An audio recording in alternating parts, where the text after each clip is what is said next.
नमस्कार विद्यार्थी आणि पालक मित्रांनो, मी किशोर कारसेकर स्टुडंट हेल्पलाईन सेंटर मध्ये आपलं सर्वांचं स्वागत आहे. तर आजच्या या व्हिडिओमध्ये आपण माहिती घेणार आहोत महाराष्ट्रातील एमबीबीएस आणि बीडीएस याची जी ग्रुप 1 काउन्सिलिंग प्रोसेस आहे. या ग्रुप 1 काउन्सिलिंग प्रोसेसची प्रोव्हिजनल मेरिट लिस्ट केव्हा येणार आहे.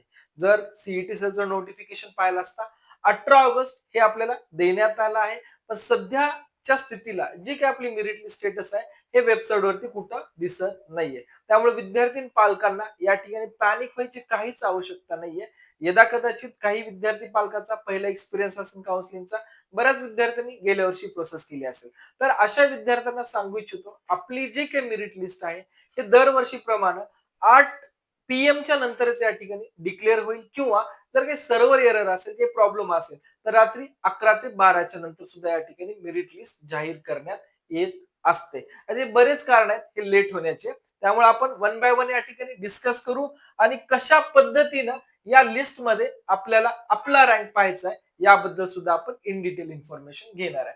आता मेन काय प्रोव्हिजनल मेरिट लिस्ट म्हणजे काय हे आपण या ठिकाणी माहिती करून घेऊ. आता प्रोव्हिजनल मेरिट लिस्ट म्हणजे काय असते की जोही आपण रजिस्ट्रेशन फॉर्म भरते वेळी जो डेटा आपण भरला आहे या डेटा अकॉर्डिंग हे लिस्ट येत असते. एकंदरीत या डेटामध्ये विद्यार्थ्यांनी जोही या ठिकाणी आपलं पूर्ण नाव या ठिकाणी भरलं आहे हे पूर्ण नाव त्याच पद्धतीनं आहे का, विद्यार्थ्यांनी जे काही कॅटेगरी प्रवर्ग भरला आहे तो तोच आहे का, जो ऑल इंडिया रँक या ठिकाणी आपल्या नीट मार्क्स वरती होता तोच आहे का ते पाहणं या ठिकाणी गरजेचं आहे. सोबतच या ठिकाणी विद्यार्थ्यांनी जे काही एखादं स्पेशल रिझर्वेशन म्हणजे काय, जर पीडब्ल्यूडी असेल अथवा डिफेन्स असेल अथवा आपलं हिले एरिया असेल या महाराष्ट्र कर्नाटक बॉर्डर एरिया असेल, अशा जे काही वेगवेगळ्या डिटेल्स आपण आपल्या फॉर्म मध्ये जर अप्लाय केले असतील तर ह्या पूर्ण डिटेल्स आपल्या प्रोव्हिजनल मेरिट लिस्ट मध्ये इन डिटेल या ठिकाणी शो होत असतात.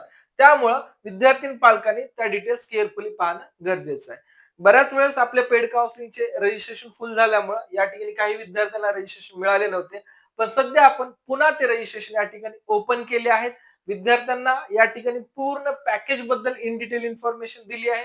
जेही विद्यार्थी इंटरेस्टेड आहेत अद्याप काउन्सिलिंग जॉईन केले नाही पण काउन्सिलिंग सपोर्टची गरज असेल अशा विद्यार्थ्यांनी कोर्सेसला किंवा आपल्या काउन्सिलिंगला जॉईन करायला हरकत नाहीये. जे मेन व्हिडिओचा जो टॉपिक आहे त्या टॉपिक बद्दल या ठिकाणी आपण डिस्कस करू.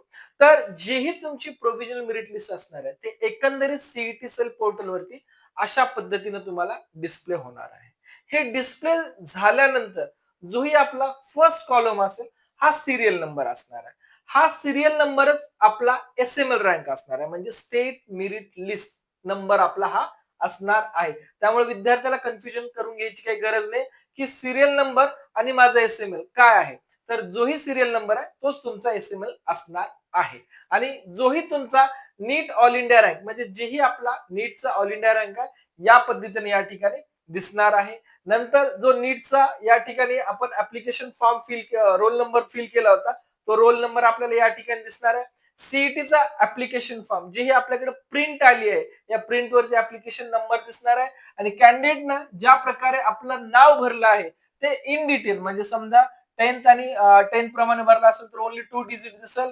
या ठिकाणी 12th प्रमाणे नीट प्रमाणे भरलं असेल तर आपल्या या ठिकाणी 3 टाइम्स म्हणजे father name mother name father name first name and surname या पद्धतीने दिसणार आहे.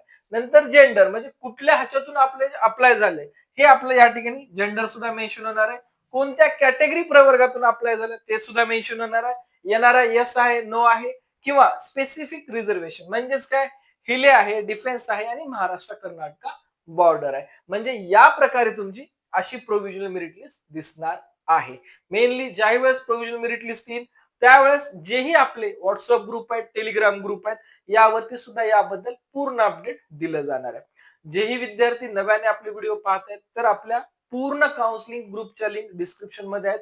आपण जॉईन जर केला तर बेसिक रजिस्ट्रेशनच्या स्टेप पासून आतापर्यंत आणि पुढे जोपर्यंत आपलं ऍडमिशन होत नाहीये तोपर्यंतचे जेही आपल्या स्टेट काउन्सिलिंगचे अपडेट आहेत सर्व अपडेट आपल्याला या ग्रुपवरती आम्ही उपलब्ध करून देणार आहोत. ठीक आहे. मेन दुसरी गोष्ट आहे की बऱ्याच विद्यार्थ्यांची इन्क्वायरी होती की आम्हाला मॅनेजमेंट कोट्यातनं ऍडमिशन घ्यायचं आहे, आम्हाला अब्रॉड साठी ऍडमिशन घ्यायचं आहे किंवा आम्हाला अदर स्टेट साठी ऍडमिशन घ्यायचं आहे. असे कुठल्याही प्रकारचं जर आपल्याला ऍडमिशन घ्यायचं असेल किंवा ऍडमिशन इन्क्वायरी असेल तर आपले लातूर आणि पुण्यामध्ये वाकड आणि पिंपरी या 2 ते 3 लोकेशनला फिजिकल ऑफिस प्रेझेंट आहेत. आपण या ठिकाणी येऊ शकतात. इन डिटेल मॅनेजमेंट बद्दल माहिती घ्या आणि मगच या प्रोसेसमध्ये तुम्ही पार्टिसिपेट केलात तरी अडचण नाहीये. ठीक आहे. तर मेनली आतापर्यंत जे प्रोव्हिजन मेरिट लिस्ट आहे काय, कशा पद्धतीने आहे, त्या पूर्ण डिटेल्स पाहिल्या. पण ही लिस्ट पाहायची आहे कुठं आणि कशी आपल्याला दिसणार आहे याबद्दल माहिती घेऊ. मेनली जेही आपली महासीईटी सेल हे जे वेबसाईट आहे, त्या महासीईटी सेल वेबसाईट वरती यायचं आहे. विद्यार्थ्यांना याची लिंक सुद्धा ज्यावेळेस डिस्प्ले होईल ते आपण आपल्या ग्रुपमध्ये उपलब्ध करून देऊ. महासीईटी सेल वेबसाईट वरती यायचं आहे आणि आल्यानंतर या ठिकाणी जोही आपला नीट युजी सेक्शन आहे, या युजी सेक्शन मध्ये या ठिकाणी डिस्प्ले प्रोव्हिजनल मेरिट लिस्ट असं या ठिकाणी एक सेक्शन येईल किंवा एक नोटिफिकेशन येईल. त्यावरती क्लिक करायचं आहे आणि क्लिक करून ते लिस्ट आपल्याला पाहायची आहे. पण पाहण्यापेक्षा विद्यार्थ्याला मी सांगेल की लिस्ट आल्यानंतर पाहत बसण्यापेक्षा पहिल्यांदा ती लिस्ट डाउनलोड करून घ्या आणि डाउनलोड करून मग पहा. आणि लिस्ट पाहत असताना जर आपला मेरिट बराच खाली असेल तर वन बाय वन एक एक मुलगा चेक करत बसण्यापेक्षा सिंपल आहे. जर आपण लिस्ट डाउनलोड केली तर सर्च मध्ये या. सर्च मध्ये आल्यानंतर आपलं नाव टाका अथवा आपला ऑल इंडिया टाका नंबर टाका अथवा आपला सीईटी सेल ऍप्लिकेशन नंबर टाका. 3 पर्याय सांगतो की जेणेकरून डायरेक्टली आपण आपल्या नावावरती येऊन जातात. एक आहे, एक तर आपलं नाव पूर्ण व्यवस्थित टाका तरी पण आपल्याला सापडून जाईल. नसेल तर आपला ऑल इंडिया व्यवस्थित ऑल इंडिया जो रँक आहे तो व्यवस्थित भरा तरी लिस्ट सापडून जाईल. आणि थर्ड स्टेप हा सगळ्यात सिंपल आणि इझिली लवकर सापडणारी, जोही आपल्या प्रिंट वरती जो सीईटीचा ऍप्लिकेशन नंबर आहे तो ऍप्लिकेशन नंबर जरी सर्च मध्ये टाकला तरी आपल्याला मिळून जाईल. मोबाईल मध्ये जे पीडीएफ सर्च करत आहेत त्या सर्च ऑप्शन मध्ये या तिन्ही गोष्टी टाकल्या तरी लवकर मिळून जाईल. इन केस जो एखादा विद्यार्थी लॅपटॉप युज करत असेल, कंट्रोल एफ करा आणि या ठिकाणी या 3 स्टेप टाका. लगेच आपला या ठिकाणी लिस्ट मध्ये आपलं स्टेटस सापडून जाईल. ठीक आहे. आणि या लिस्ट मध्ये स्टेटस कोणाचं सापडणार आहे? ज्याही विद्यार्थ्याचं ऑनलाईन रजिस्ट्रेशन आहे अशाच विद्यार्थ्याचे, ज्यांनी व्यवस्थित फॉर्म भरला आहे, पेमेंट केली आहे, डॉक्युमेंट्स अपलोड केले आहेत, अशाच विद्यार्थ्याचं प्रोव्हिजनल मेरिट लिस्ट मध्ये नाव येणार आहे. सीईटी ऍप्लिकेशन नंबर आणि याबद्दल मी तुम्हाला माहिती दिलेलीच आहे. ठीक आहे. नेक्स्ट तुम्हाला लिस्ट कशी पाहायची याबद्दल माहिती दिली. पण आता ही लिस्ट ज्या वेळेस येते, ही लिस्ट येते कशाला? म्हणजे आता लिस्ट येते कशाला आणि या लिस्ट मध्ये एक्झॅक्टली करायचं काय विद्यार्थ्याला? तर मेनली या ठिकाणी सांगून दे, जेही या ठिकाणी प्रोव्हिजनल लिस्ट म्हणजे तत्पुरती यादी किंवा तत्पुरती या ठिकाणी मेरिट लिस्ट म्हणजे फायनल आहे का? तर नाहीये. तर या प्रोव्हिजनल मेरिट लिस्टचा एक अनुषंग आहे. जर फॉर्म भरत असताना काही मिस्टेक झाले असतील तर आपल्याला या मिस्टेक पुढील म्हणजे 19 आणि 20 या 2 डेट मध्ये या करेक्शन करता येणार आहे. म्हणजे student submission of grievance if any, म्हणजे आपल्या नावात असेल, कॅटेगरीमध्ये असेल, मार्क्स मध्ये असेल अथवा आपण एखादा सेक्शन सिलेक्ट करताना चुकीचं झालं असेल तर एनी करेक्शन आपल्याला या स्टेपला करून घेता येणार आहे. विद्यार्थ्यासाठी खूप महत्वाचं सांगेल, बऱ्याच विद्यार्थी व्हॅलिडिटी, सर्टिफिकेट नेम, त्यानंतर त्याचे काही डेट्स याबद्दल कन्फ्युजन मध्ये होते, अपलोड होत नव्हत्या.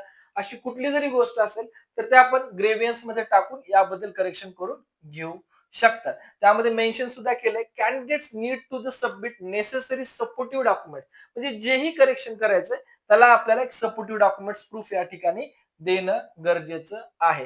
जर आपण सपोर्टिव्ह डॉक्युमेंट दिला तर ते चेंज ग्राह्य धरला जाईल.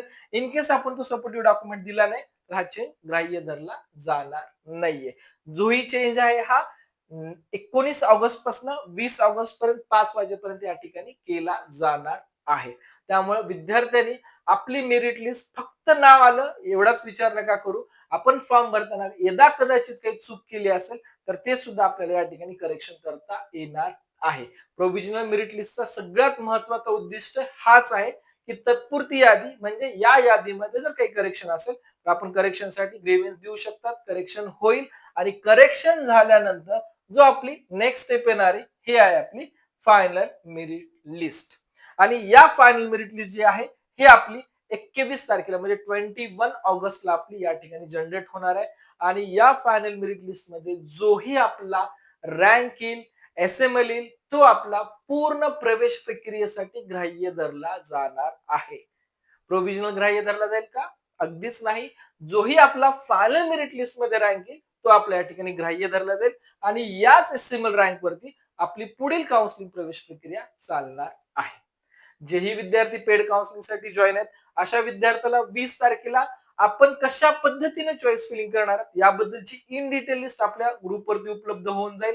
आणि ज्याही विद्यार्थ्याला या लिस्ट संदर्भात काही अडचणी आहेत किंवा प्रश्न आहेत तर ते आपण पुढील 2 ते 3 दिवसामध्ये वन टू वन किंवा टेलिफोनिक कन्व्हर्सेशनवर सुद्धा आपण डिस्कस करू शकतात, की जेणेकरून आपण जे काही चॉईस फिलिंग करणार यामध्ये एक्झॅक्ट आणि अप्रॉक्सिमेटली असणं आवश्यक असणार आहे. ठीक आहे. तर या पद्धतीनं जे काही प्रोव्हिजनलचं स्टेटस आहे याबद्दल तुम्हाला डिटेल माहिती दिली आहे.